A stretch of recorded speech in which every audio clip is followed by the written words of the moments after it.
Sadashiva Samaramvam Shankaracharyamatnyamam Asmadachaparyantam Vande Guru Paramparam Shri Jagam Mataram Devi Stitatir Padmakāsanam Hridaya Ganatitam Matim Pranatosmyaham. Om.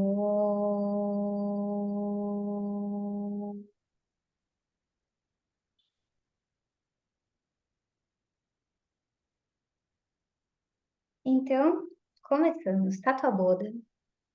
Tathva Bodha, ele fala sobre o conceito de verdade. Tathva fala sobre verdade e Bodha é o conhecimento. Então, lembrando sobre o encontro da aula passada, não significa que tudo que está escrito aqui tem que ser a tua verdade. Tem que ser absorvido aos poucos. E mais uma vez, né, quando eu fiz o meu curso de Reiki, a gente aprendia que os chakras, eles tinham cores, né? A cor cristal, a cor do lilás, aí depois aqui tem o Vishuddhana, que é a garganta, enfim, e vai descendo. E aí a gente aprende também que esses chakras têm pétalas, que tipo a flor de lótus, né? Tem 1000 pétalas, o Sahasrara Chakra, que é o chakra da coroa. E oi, Ana. Oi, Sabri, que bom que tu conseguiu entrar. A gente começou agora, tá? Cantei o mantra agora. Então, quando a gente fala sobre chakras, a gente entende, poxa, tem cores, que legal. Tem pétalas, que legal. E então, o que é verdade nisso tudo? O Vedanta, ele fala assim, opa, peraí, pessoal, chakra não tem cor. Chakra não tem pétala. Quem criou essa visão de cores, criou talvez para que o aluno aprendesse melhor, ou criou para que fosse mais vendável. Vendável é essa palavra? Acho que é a palavra. Vendável. Então, quando o Vedanta, né, quando o professor falou assim, tira essa ilusão de que chakra tem cor, porque não tem, é como se, tipo, tudo que eu tinha estudado, eu comprei livro de chakra e falava lá que o bagulho tinha tal cor. Então significa que eu fui enganada? Eu ficava pensando assim. Aí ele falou: não. Na verdade, ninguém é enganado. A gente só está preparado para receber o que está conseguindo assimilar. Porque falou em chakra, você consegue identificar ele pelas cores. É muito mais fácil do que eu ficar gravando o nome do chakra. Então, talvez por essa forma. E a mesma coisa, Tattva Buda. Então, quando eu quero falar sobre quem sou eu, essa verdade sobre o eu, a gente tem que pensar o que é verdadeiro na nossa vida. Por exemplo, essa blusa, né? Qualquer coisa vocês olham a de vocês. Essa blusa, antes de eu entrar, eu até olhei. 100% algodão. Está escrito na etiqueta dela, 100% algodão. Beleza. Essa daqui é uma camiseta, uma blusa. Se eu tirar o algodão dela, se eu tirar o algodão da camiseta, o que que sobra? Sobra a camiseta? Não sobra a camiseta. Sobra o algodão, certo? Então, vocês estão me vendo? Aqui travou aqui. Ah, tá. Então, essa camiseta aqui, ela é algodão. Beleza, Adri, é algodão, já entendi. Ela é feita de 100% algodão, então é algodão. Mas o que que é o algodão? Algodão é celulose. Ok, entendi, Adri. Então tá, a verdade não é a camiseta. A verdade é o algodão.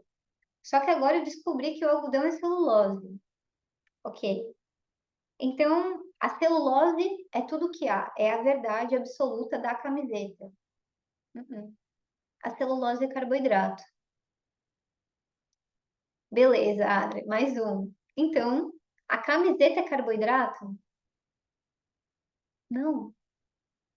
A camiseta é camiseta, que é feito de algodão, que é feito, que vem da celulose, que celulose é carboidrato, que aí vem dos átomos, dos, né? Aí a gente vai esmiuçando cada vez chegar lá no quark, acho que é a última célula que, a última parte, né, que foi descoberta até hoje é o quark, alguma coisa assim. Então, tudo que é essa pequeno átomo que descobriram, não é. Percebe que saber a verdade sobre nós, a gente tem que é como se eu fosse mergulhando dentro de mim, porque todo ser humano é feito de 5 elementos, certo? Todos nós. Tudo é feito de 5 elementos. Agora eu pergunto, você é água? Não. Tem parte de água em você, mas você não é água. Você é a terra? Também não. Mas tem terra contida nos ossos. Você então é o espaço, o vazio? Não. Eu tenho espaços vazios, né, entre os meus órgãos, mas eu não sou espaço. Então a gente vai mergulhando em cada um, mas o que que de verdadeiro eu sou?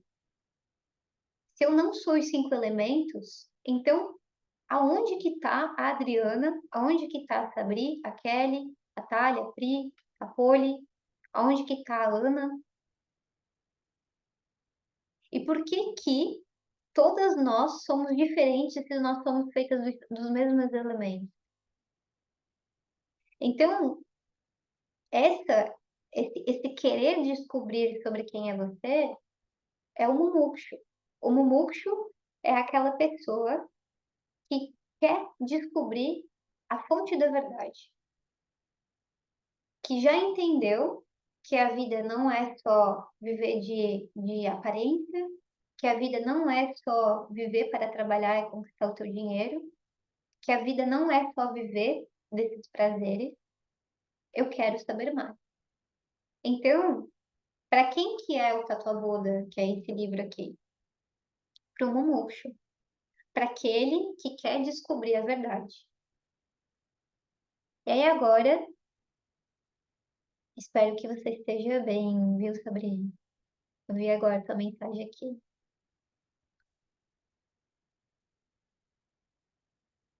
Então, assim, ó, no encontro passado, a gente falou, né? Só para eu dar uma recapitulada para quem não estava aqui.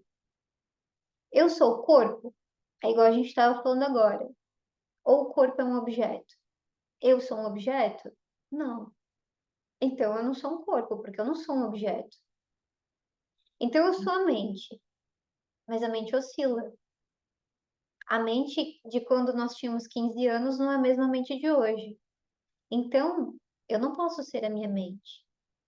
E aí, já entra aqui, agora que eu vi abrir, a mente traz um monte de sacanagem pra gente. Você tem crença de merecimento, você tem crença de escassez, você tem crença disso. Você só pode ir até onde a mente te permite. Só que a mente limita, baseado nos valores que a gente acredita, nas verdades que a gente acredita. Então, o que o texto quer trazer, ele fala assim: a tua mente não te define. Você não é a sua mente, então todas as minhas crenças caem por chão. Se eu não sou a minha mente, não faz sentido eu ainda acreditar que eu sou um ser limitado. Mas calma, eu sei que falar é fácil, por isso que a gente vai ter várias aulas. E hoje, né, a gente está ainda na página 20 e tantos, que eu trouxe até, né, a aula passada. Então, eu sou as minhas emoções. Eu sou a paz, eu sou o amor, eu sou, né, a felicidade. Uhum. Porque é a mente que cria o teu emocional. Se a tua mente tiver com medo, trazer uma lembrança de medo, naturalmente o medo vai estar reverberando dentro de você. Se eu não sou a mente, naturalmente eu também não sou as minhas emoções. Então eu sou a alma. Lembra que a gente parou aqui? na alma. Então eu sou o Atman. Mas a alma ainda é parte de matéria. Tanto que tem pessoas que veem a alma dos outros, veem o espírito. Mas se eu sou um ser de 5 elementos que vê um espírito, então aquele espírito também tem matéria. E aí dá aquela bugada. Putz, mas quem sou eu então? Eu sou um nada que está vagando dentro de um corpo, que aí é o que o Tata Buda quer dizer. Antes que a gente vá para o próximo, né, slide, bem das antigas slide, antes que a gente vá para o próximo, eu quero que vocês compreendam que, mais uma vez, isso aqui a gente vai revisitar várias vezes, porque a mente, ela demora e ela tem uma resistência do próprio ego de entender. E nós temos dois tipos de pessoas. Lembra que eu falei no encontro passado que esse encontro teria menos pessoas? Nós estávamos em 7. Eu falei, é batata. Talvez vai diminuir um por um. Milagre do sono também, né? Tu falaste, né? O sono, vai dar sono, a mente vai ficar viajando. Por quê? Porque o ego, ele não quer que a gente aprenda, porque aí ele vai ser controlado. Mas qual que é o propósito do Mumukshu? Lembrando que o Mumukshu é esse aqui, ó, é o buscador. O buscador é aquele que cansou de sofrer. O Mumukshu, ele tá num estágio de tipo, cara, eu não aguento mais. Eu quero entender de fato o que que é a vida, qual que é o propósito de viver e quem sou eu afinal. Porque eu já cheguei até aqui, eu já sei que eu sou a alma, mas até agora eu não sabia que eu ia além da alma. Então, o buscador, ele é instigado pelo saber. Ninguém aqui precisa ser professor de Vedanta, ninguém aqui precisa ser um filósofo, mas o que, né, os professores falam é que tem dois tipos de mumuxo, dois tipos de buscadores. Aquele que está com véu, que ainda não está pronto para aprender tudo que está aqui, e aquele, mas mesmo assim ele quer, mas ele ainda, sabe, demora um pouquinho mais e é super natural. Eu fui uma dessas a primeira vez. E tem aquele que talvez já tenha dentro de si um conhecimento, às vezes até muito maior de quem está aqui ensinando. E eu vejo isso, né? Eu vejo gente que está na minha turma ali de Vedanta que tem um conhecimento muito além do caminhar da turma. Então, aquela pessoa, ela tá ali porque, né, ela entrou naquele ano junto comigo, mas ela já tá muito além. Tá muito, que ela dá umas sacadas que a turma fica assim, caraca, é verdade. Então, aquele mumuxo, aquele buscador, ele não tá mais com véu. Ele já entendeu que ele quer saber sobre a verdade de quem ele é. Que em um momento todo mundo vai querer saber, tá? Em algum momento da vida desses 8 bilhões só aqui da Terra, em algum momento de vida, a gente vai querer saber. E aí a gente vai para o nosso encontro hoje. Então, quem que sou eu de verdade? Foi o último. Deixa eu só botar para baixo. Foi o último item, né, que eu coloquei lá. Quem sou eu de verdade? Quando a gente fala sobre a tradição védica, o objetivo nosso como ser humano é ter a liberdade. Mas não é a ter a liberdade quando você morre, porque muitas religiões falam você vai ser livre e viver no céu, né? Em plenitude, em paz, depois que morre. O objetivo do Vedanta não é esse, porque o objetivo do Vedanta é trazer essa liberdade em vida, e não só depois da morte. E essa liberdade, ela tem o problema que nós temos como ser humano, é que essa liberdade é limitada. Eu posso até certo ponto. Quem que me bloqueia? A mente. Eu vou até certo ponto. Eu até estava lendo aqui, né? Eu tenho uma. Onde é que tá? Eu tenho umas frases e eu tenho uns objetivos que eu colo numa cartolina aqui, e eu estava lendo exatamente agora. Eu preciso ir além, eu preciso arriscar, e eu tenho que dar prioridade para correr riscos. Quem que está me limitando a correr risco? A mente? Então, só quando eu trago um pouquinho de conhecimento, porque como é que eu fui eliminando as minhas crenças, os meus medos? Fui tendo conhecimento sobre o assunto. Então, só o conhecimento sobre o eu é que vai trazer essa real natureza que nós somos. Um ser livre e ilimitado, não limitado. E como que a gente se reconhece? Eu tô gorda. Eu tô 10 quilos acima do meu peso. Eu sou ansiosa. A gente fala dessa forma. Eu sou filha de fulano. Só que naturalmente a gente já está se identificando com o que aqui no início? O corpo. Eu estou gorda. O corpo está gordo. O eu não. Eu sou ansiosa. A mente está ansiosa. Não eu. Eu sou filha de fulano. Aí que tá a pegadinha. O corpo, a mente, as emoções e essa alma veio como filha de tal pessoa. Mas o eu transcende até isso daqui. Por isso que no Vedanta, quando a gente olha para os nossos pais, a gente olha como parece meio que frio, mas não é. Porque existe muito perdão quando a gente estuda, né, o Vedanta. A gente olha para o pai e para a mãe como fontes necessárias para eu vir ao mundo. Mas que a minha mãe é uma alma que veio num corpo, que veio com uma mente que naturalmente eu escolhi como mãe.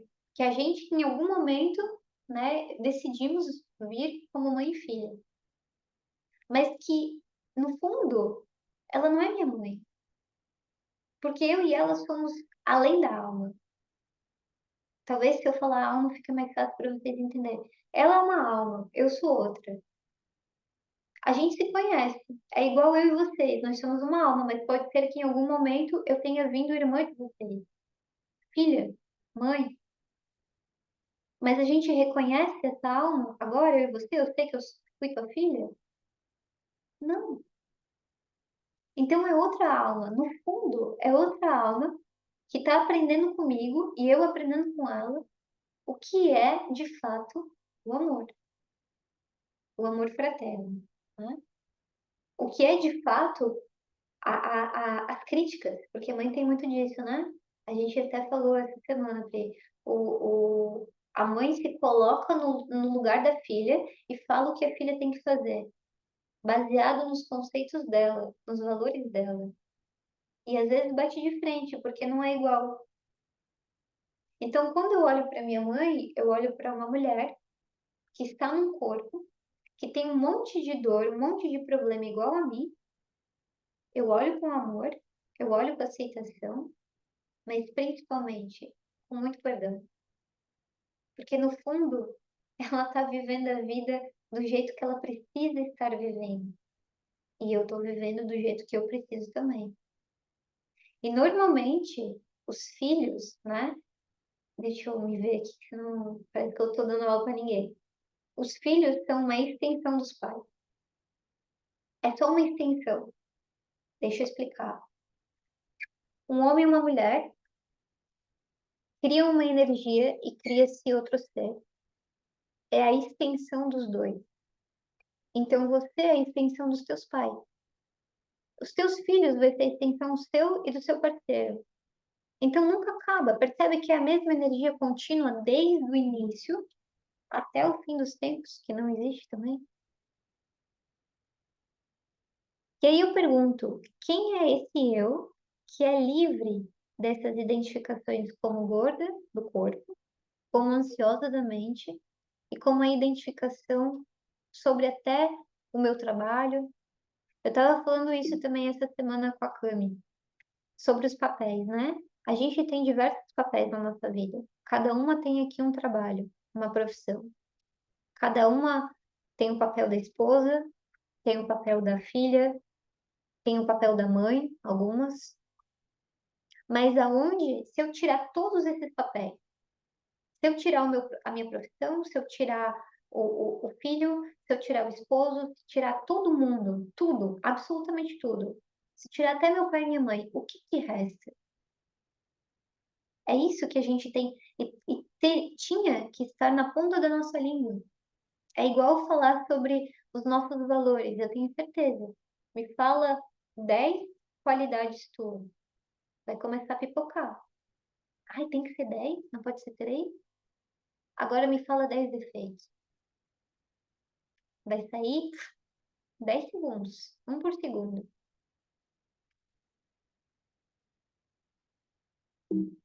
Se eu estiver indo muito, me falem, tá? Então, tudo que a gente pode ver, tudo que a gente pode sentir, ouvir, falar e pegar, não pode estar se referindo ao eu. Porque a gente falou ali no início, nós temos os 5 elementos. Nós somos feitas dos 5 elementos, contendo os 5 sentidos.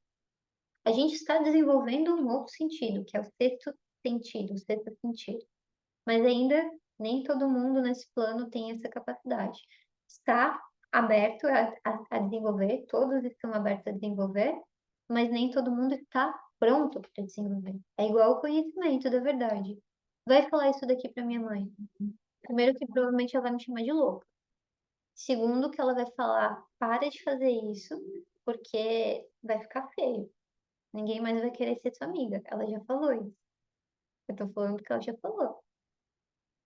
Ela não tá pronta para entender isso. E tem coisa que o professor dá que eu não estou pronta para assimilar, que eu tenho que ficar vendo várias vezes. Então, tudo que a gente pode ver, sentir, ouvir, falar e pegar, não sou eu. Por que, Adri? Porque o eu não é um objeto. O eu é o sujeito.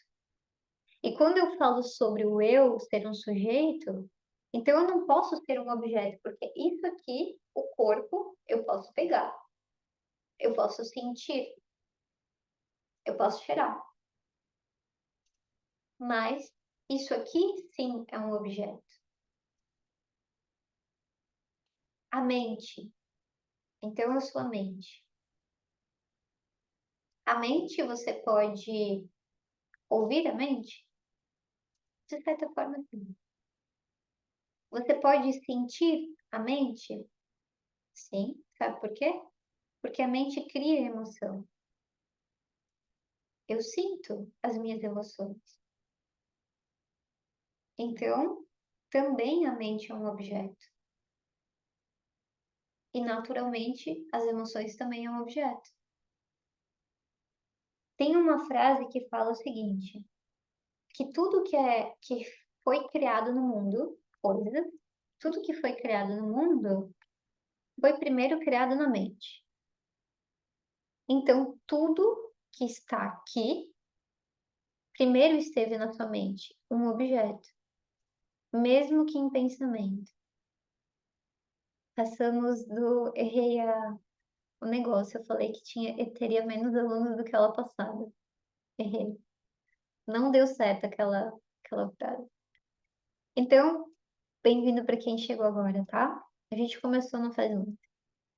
Para quem que é, então, esse conhecimento? Como a gente falou, para o Mumukshu, para aquele buscador. E esse buscador, por que que existe o buscador? A única coisa que ele quer é moksha. Então, Mumukshu vem da própria palavra de moksha, significa libertação. É possível nessa vida eu me libertar? Sim. Acho que eu até falei no encontro passado. Patanjali fala que se você seguir alguns passos, que são os angas, né, os 8 angas, a gente consegue atingir moksha, a liberdade. Mas é fácil atingir essa liberdade? Não. Fazendo um adendo aqui, só para falar de Patanjali, a gente vai falar sobre ele, né? Em algum momento eu vou trazer o conceito dele aqui, mas nós temos yamas e niyamas, as condutas éticas e os valores que um ser humano tem que ter. Eu já vou começar com a primeira, para a gente acabar por ali. Só para mostrar como é difícil a gente ter moksha, ahimsa, não violência. Adri, mas eu não bato em ninguém, eu nunca matei, eu nunca agredi. E você? Quantas vezes você se olhou no espelho e você se criticou? Violência. A gente fala que o outro me machucou com a violência verbal, né? Tem isso. Violência emocional, violência verbal, tem alguma coisa que fala sobre isso. Mas e eu, o tempo todo me criticando? Eu já acabo com moksha nisso daqui. Por isso que o mumukshu, que é o buscador, ele está constantemente focado no presente. Porque se eu estiver lá viajando, eu não estou buscando a liberdade, eu estou lá na ansiedade, eu estou lá premeditando uma coisa que eu nem sei se vai acontecer. E quando eu vivo agora, buscando me perceber, opa, peraí, de novo esse pensamento, de novo julgando, Adriana, de novo criticando, de novo se colocando nesse papel.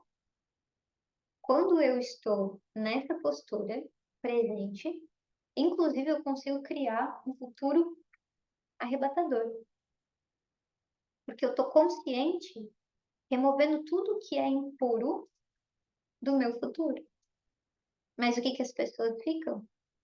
E se quando eu conseguir aquela casa na frente da praia, aí sim eu vou estar feliz. Quando eu conseguir aquele carro, eu falei do Wrangler, né? Semana passada. Quando eu conseguir aquele carro, aí sim eu vou estar satisfeita. Eu acho que eu falei isso, algumas pessoas daqui podem saber. O sonho da minha vida era comprar uma bolsa. Aí eu nunca tive realmente, né, assim, as condições financeiras para comprar uma bolsa. E quando eu consegui comprar aquela bolsa, sei lá, ela custou 4 mil e tantos reais. Quando eu consegui comprar aquela bolsa, eu juro pra você, eu juro pela minha vida, que eu olhei e eu falei, é isso, 4.700 e tantos reais por isso, por uma coisa que eu vou pendurar aqui, que não cabe nem o meu celular e minha carteira juntos. Eu tenho que tirar a capinha do celular. Então, só que por que que eu fiquei com a bolsa e eu não devolvi ela? Uma por orgulho e outra porque aquela bolsa, ela me remete a todo o esforço que eu fiz, né, para conseguir ter ela. Então, eu olho para ela como um presente de tudo que eu fiz para conquistar. Mas ela não é a fonte da minha felicidade. Por anos foi. Por anos eu queria ter uma bolsa que eu pudesse olhar enfim, eu tenho essa bolsa. Mas eu estava no ego. E é a mesma coisa tudo. É a mesma coisa tudo. O carro, a casa, a vista, as pessoas, o relacionamento ideal que eu fico buscando, que eu fico querendo ter um relacionamento ideal que eu nunca vou ter. Por quê? Insatisfação interna não está no outro, está em mim. Não é a bolsa, é no meu ego. Então, o mumukshu, ele quer essa liberdade de quê? Da insatisfação. Mesmo tendo a bolsa que eu queria há tantos anos, eu não estava completamente satisfeita e feliz para o resto da minha vida. Então eu quero sair dessa limitação. Eu não quero olhar para o meu trabalho e achar que eu tenho que trabalhar para ter. Eu quero saber cobrar bem pelo meu trabalho. Eu quero ter um relacionamento bom. Eu sei que não perfeito, mas eu quero ter um relacionamento bom. Eu quero sair dessa insatisfação que a minha mente fica me trazendo constantemente. E mais uma vez, para quem quer esse conhecimento? Quem quer a busca da verdade. E é uma verdade real, que não oscila. Não é uma verdade que, né, para quem chegou agora, eu vou trazer de novo essa analogia, não é uma verdade que muda constantemente. Por exemplo, quando a gente vai estudar o reiki a gente aprende, portanto, pode sim, sim. O reiki a gente aprende que tem cores, que tem as pétalas, mas não é assim. Não é assim que funciona. Então, é uma verdade que não era real. E mais uma vez, não é que não era real, foi concebida essa verdade para que as pessoas entendessem, mas ela não era verdade absoluta. Quantas verdades vocês achavam que eram, mas no fim vocês mudaram, melhoraram, provavelmente?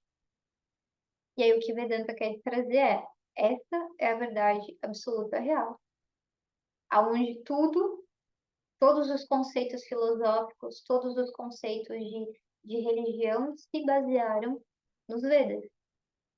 Que para a gente entender, né, são quatro tipos de Vedas que a gente tem. Dentro desses quatro, tem vários textos. Quatro principais e tem mais outros, né? Então, tem um gazilhão de textos. Tem texto, pessoal, para fazer ritual, né? Sabri que faz Ayurveda.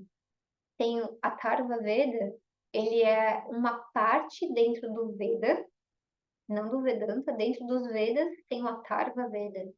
Atharva Veda, até para você falar, é importante isso. Dentro desse compilado de textos, é aonde a pessoa tem uma dor de garganta. O que que eu faço?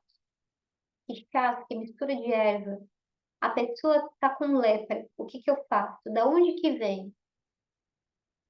Então, a Atharva Veda, ele é a medicina, é a primeira medicina que a gente teve, foram esse compilado de textos. E Rig Veda, o canto, para que que a gente faz mantra? Para que que eu fiz esse mantra aqui agora? E por que que o som é importante? Por que que a gente canta?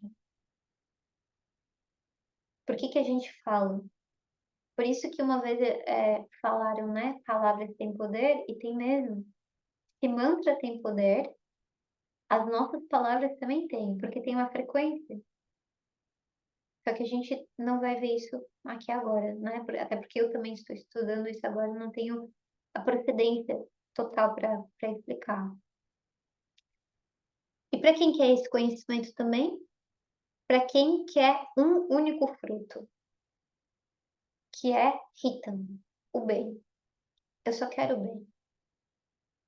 Eu só quero saber a verdade.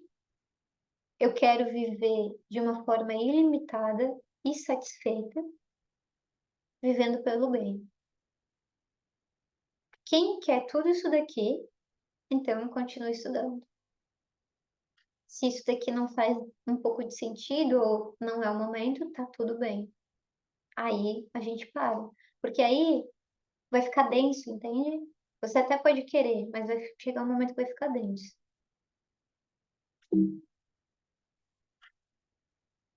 Então, as qualificações do estudo, elas se dão de algumas formas. Como qualificação de estudo? Quando o mukshu, que é o buscador, ele quer compreender essa verdade, ele tem que ter quatro qualificações.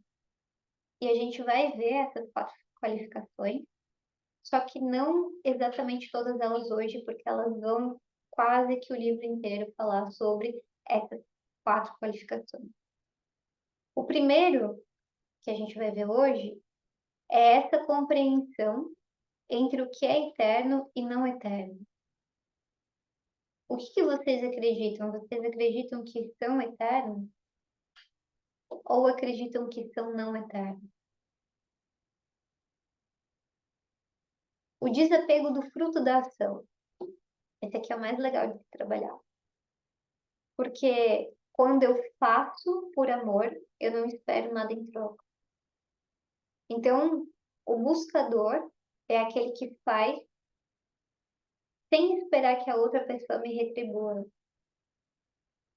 A gente vai falar um pouquinho, né? Eu sei que tem pessoal anotando, mas a gente vai falar sobre todos esses aqui, só estou passando.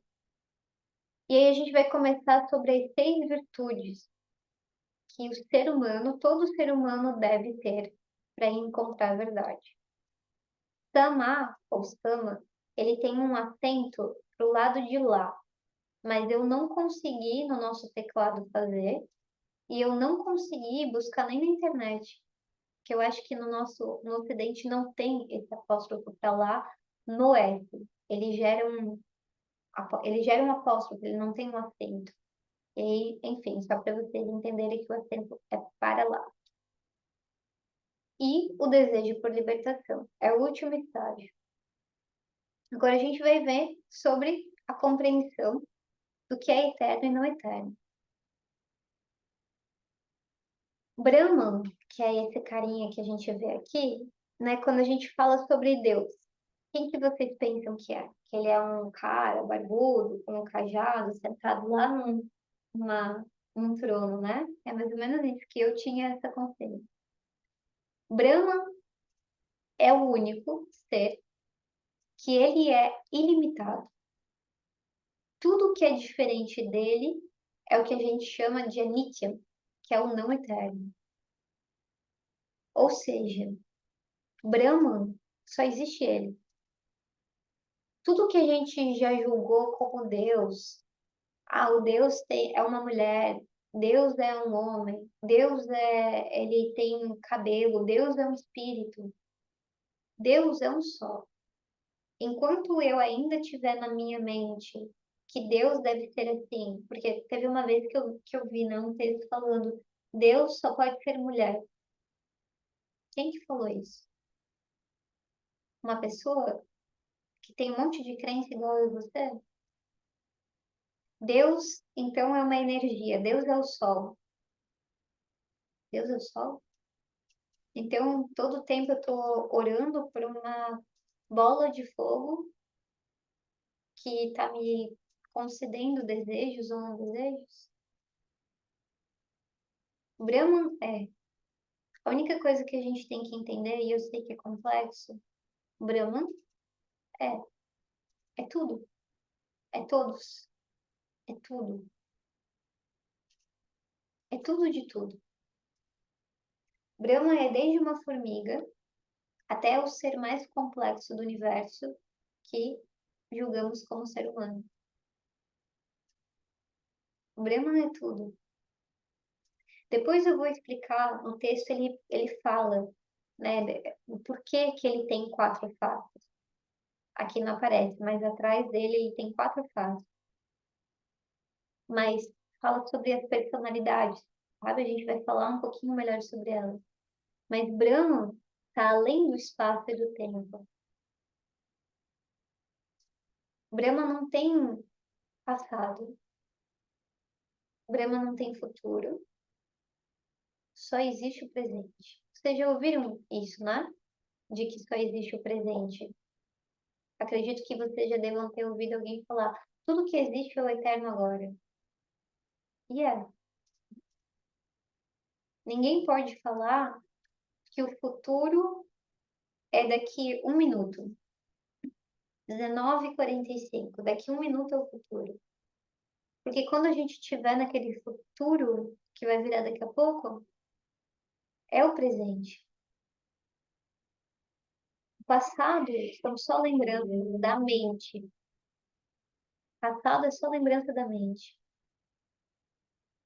Deus é o todo, não tem forma. Exatamente. Ele não tem forma, por isso que ele é além do espaço e além do tempo.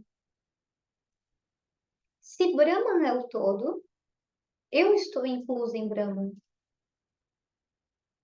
Só que é difícil para a gente entender a nós mesmos como o próprio divino. Sabe por quê? Porque nos consideramos limitados. E quando a gente pensa que nós somos Deus, a gente fala, não, não pode, ele é muito superior a mim. Ele é ilimitado, eu sou limitada. Por quê? Você ainda está se identificando com o corpo e com a mente. A identificação com a mente é ilimitada, mas a gente precisa da mente para aprender. Não tem como eu ter um conhecimento se eu não usar minha mente. Vai explicar isso daqui para alguém, né? Uma pessoa que está, por exemplo, desligada, está só conectada com um aparelho. Não vai, porque a mente dela tá parada. Br significa grande.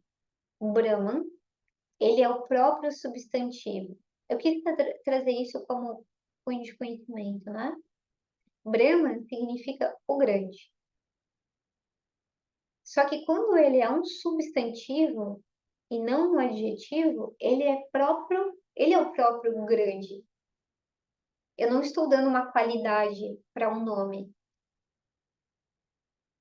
Eu estou dando que Deus, Brahman, o todo, ele já é o grande, ele é o maior dos maiores. Não existe maior do que o próprio Brahman. Por isso que a gente fala que ele é o todo. Ele é tudo. Nós. E a gente ainda se julga separado um do outro. Fazendo um adendo aqui também, quantas vezes a gente se conecta com as pessoas e a gente se sente arrepiado? Por quê? O outro está influenciando direto na minha energia. Por que um relacionamento às vezes não dá certo? Porque o outro influencia direto em si. Se eu não estiver bem, o outro também naturalmente não vai estar bem. Ele pode até lidar melhor ou nem reconhecer que não está bem, porque aí vai dar consciência de cada um. Mas existe uma influência. Para quem é mãe aqui, filho, se tu ficar mal, a tua criança vai estar mal. Principalmente quando é pequeno. Só que essa mente, por reconhecer cada face que eu tô vendo aqui, se sente diferente um do outro. Não se sente igual. E quando eu tenho esse conhecimento de que nós somos todos um só, eu paro de querer me comparar. Eu paro de querer me julgar. Eu paro de querer ser o outro. Porque eu já sou, já somos todos um. Só que vivendo experiências necessárias, primeiro para quê? A alma. A alma precisa aprender. A alma do ser, a energia do ser, que é o próprio Deus, precisa experienciar a vida, porque Deus não consegue experienciar a vida, porque ele já é tudo. Difícil? Mais ou menos, sim, não.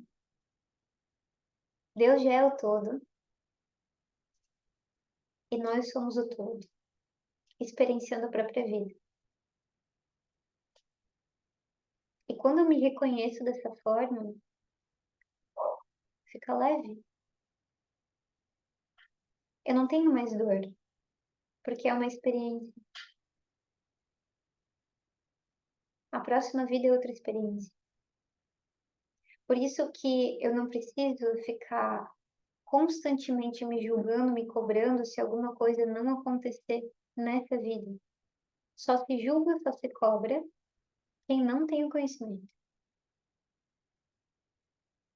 Se eu entendo que isso aqui é a experiência que eu preciso viver, que tudo o que está acontecendo é porque precisa ser passado, precisa também ser aprendido, senão fica voltando, que é o famoso dedo podre, né? Tu ainda não aprendeu, é porque não tem o conhecimento necessário ainda para entender o que é a vida. Agora, acredito que todas nós já estamos num caminhar de que eu já identifico que se eu ficar me comparando com a outra pessoa, ela está tendo a experiência que ela precisa, no corpo que ela precisa, com as características mentais, emocionais e físicas que ela precisa passar. E que eu não posso ser ela, porque eu tenho que viver outro tipo de experiência, aprender outro tipo de aprendizado. Baseado em que, Adri? Karma. Todos nós temos karmas diferentes.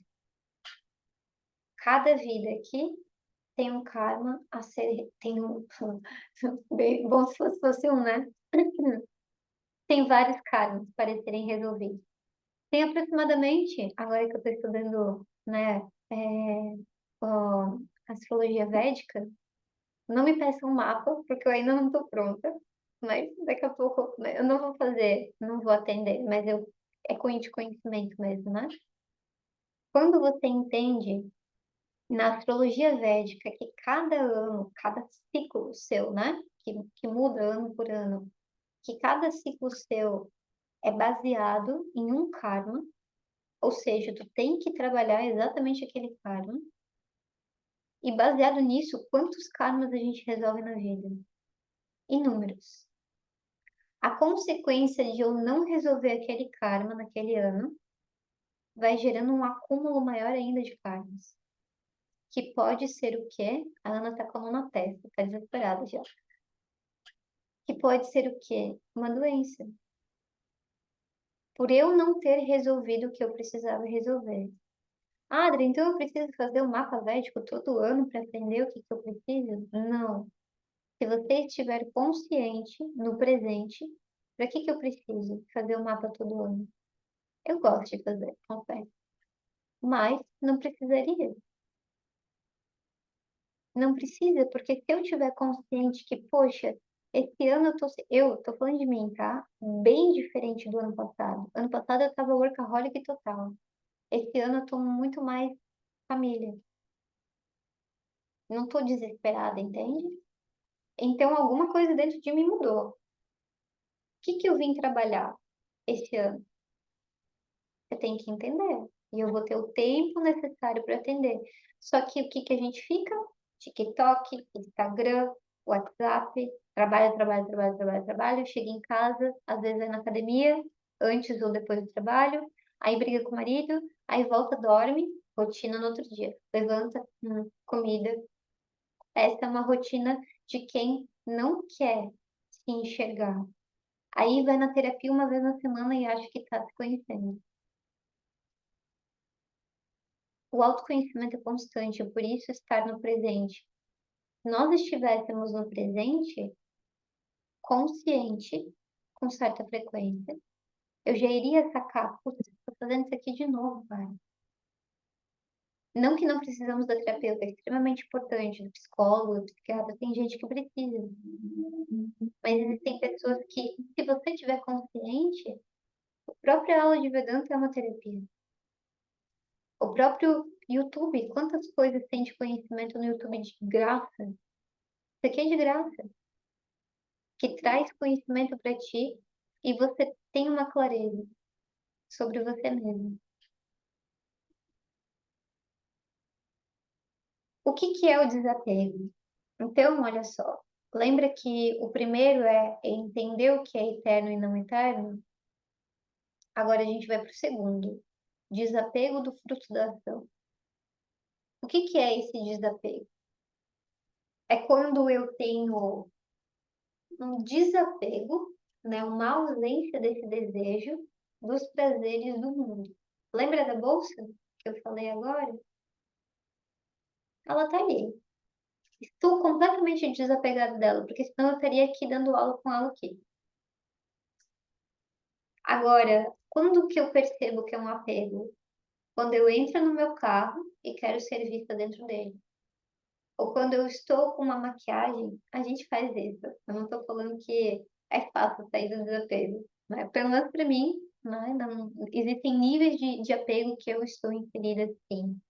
Então, um próprio apego para mim, meu filho. Quando eu quero ser vista, quando eu quero ser elogiada, quando eu quero alguma coisa, eu estou conectada com aquele desejo, então eu ainda estou apegada. Mas como trabalhar o desapego? Não estou falando que você não pode ter desejo, que você tem que viver, né, um swami, desapegado de tudo, né, das suas roupas, desapegar inclusive dos pais, né, eles desapegam da família completamente. Todos nós temos desejos. Não ter desejo não existe. Não existe não ter desejo, não tem como. Até vou contar uma historinha que o professor Jonas uma vez falou. Ele falou que uma vez ele conheceu um guru, um guru dos gurus, tipo um cara muito grande assim na Índia, né? E aí ele diz que ele não tem desejo. E aí o Tapa Buda, ele fala que todos nós temos desejos, mas diz ele que não tinha desejo. Ele não tem desejo tanto a ponto de nem escolher o que ele vai comer. Ele não escolhe a roupa, escolhem por ele.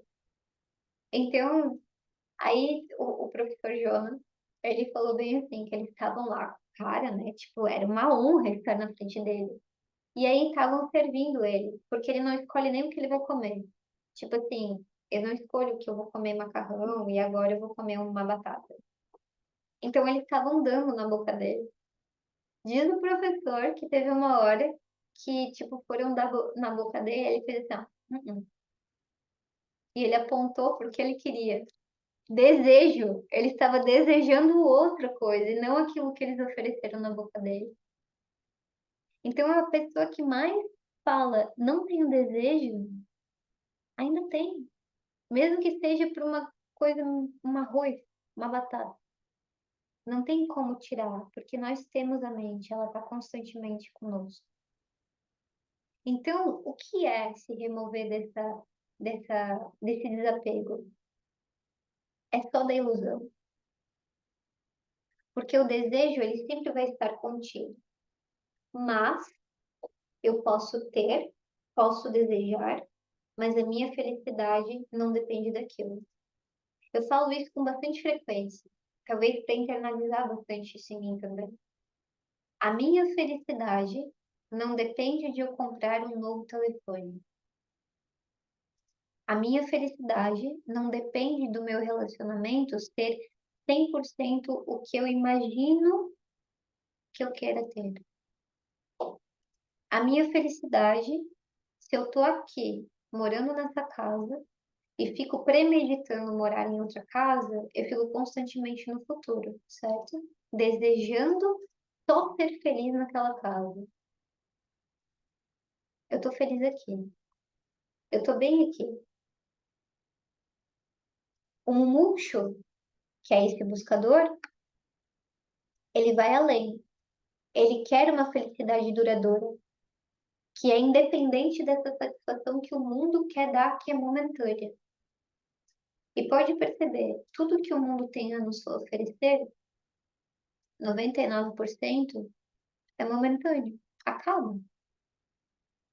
Até amor de relacionamento acaba. Quantas vezes você falou que amava alguém, se separaram e aí viu, não era amor? Acho que unânime, talvez. Todo mundo. Eu sim. Agora eu vivo amor. Agora eu tô feliz. Se separa, agora eu descobri que eu não amava ele. É tudo momentâneo. Quando eu vejo essas idas e voltas, sabe? Parece que tá lá no pico, daí cai. Tá lá no pico, daí cai. Eu agora eu tô feliz, eu conquistei o que eu queria, estou no trabalho que eu queria. Aí vem alguém e tira você ou dá uma rasteira. Aí eu tô infeliz. Aí em casa tá tudo bem, depois eu tô triste. Se eu ficar realmente vivendo nessa ilusão, parece que a vida é falsa, sabe? Parece que a vida é dolorida. Tanto que tem pessoas, a depressão, o que que é?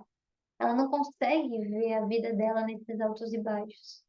Tanto que ela vê a vida só como um baixo o tempo todo. Tanto que existem pessoas tão mergulhadas nessa dor que elas ficam doentes. A depressão não é uma coisinha boba. E tem tantas outras doenças que hoje a gente coloca como vários nomes, né? O burnout, enfim. TDAH, uma pessoa que está lá na ansiedade, que tem toque. Parece que cada vez mais querem dar nome para as coisas que só existe um.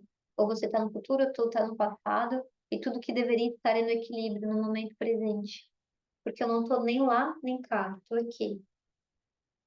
É igual o eixo da coluna. Por que que vocês acham que tem o eixo da coluna, o centro?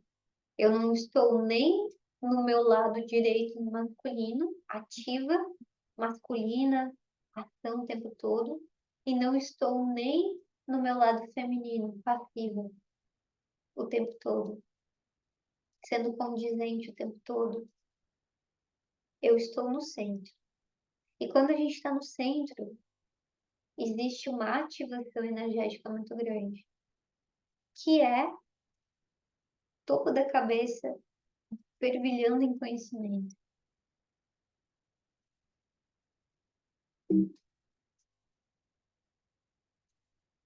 Mas como que eu posso ter uma mente que compreende tudo isso? Aí chegou o grande X da questão. E aí o professor Shankara, ele lista o seguinte: Sama, Dhamma, Uparamaha, Titiksa, Sraddha, Shamadana. Então ele vai explicar um por um sobre o que é essa mente que vai conseguir compreender tudo que a gente falou aqui. E aí o aluno ele quer entender um pouquinho sobre cada um. E aí eu não vou ir, porque senão a gente vai ficar umas 2 horas falando. Tat Sat. E eu só quero, né, podem abrir os áudios se vocês quiserem falar alguma coisa, perguntar. Então, eu coloquei essa frase está inclusa dentro do Tapa-Buda. Esse livro, inclusive, vocês podem conseguir dentro do Vidya Mandir, que é o site da professora Glória. A professora Glória é a professora do professor Jonas, com quem eu estudo. Eu fiz alguns estudos com a professora Glória, mas é quando a gente se conecta com o professor, sabe? Então, hoje eu estudo com o Jonas. E o compromisso de uma vida de yoga, e lembrando que yoga asana é um dos pilares dentro do yoga, né? Então, Vedanta é um dos pilares dentro do que é yoga. Yoga é tudo também. Então, o compromisso para você ter uma vida de yoga é onde você assume um pacto contigo mesmo em se dedicar em amadurecer a tua mente e amadurecer o teu lado emocional, que vai te dando essa capacidade do autoconhecimento e da plenitude. Então, é um pacto que você faz contigo mesmo. Não é um pacto comigo, você não precisa frequentar a aula, não é um dever estar aqui, não é um dever comigo, é um dever com você. E da mesma forma que a gente tem aqui, a gente está estudando Tatua Buda, tem tantas formas de conhecimento aí afora. A gente só tem que manter essa rotina contínua todos os dias, todos os dias. Não é uma vez na semana, sabe? Se eu pudesse, eu daria aula todo dia, mas o meu único dia da semana livre é quarta, que era o horário da Pri, que a gente mudou ainda.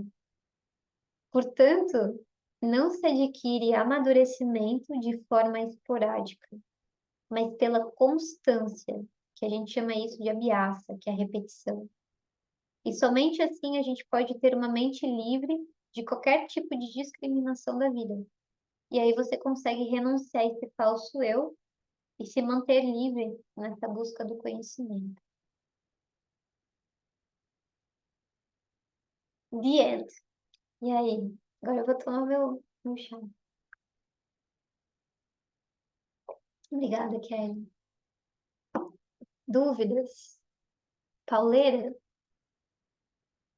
Pauleira, não é? É pesado, é denso.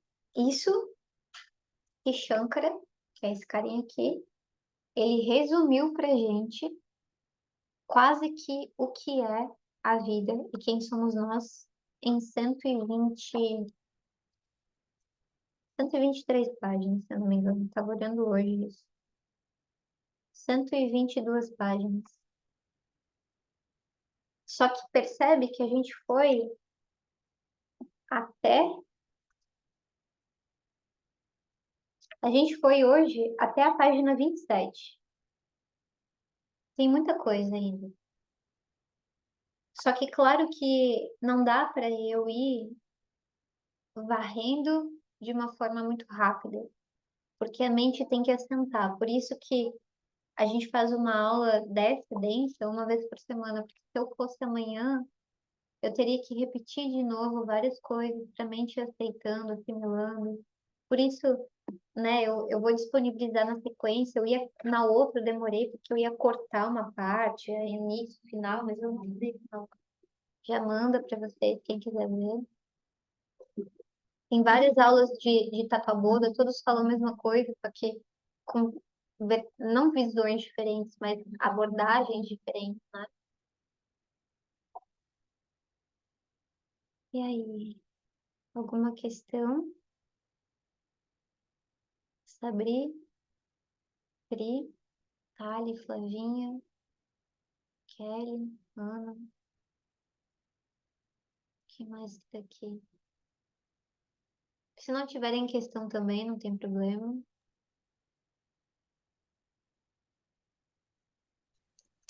Kelly, Ai, cadê? pode falar, tô te ouvindo. Ah, é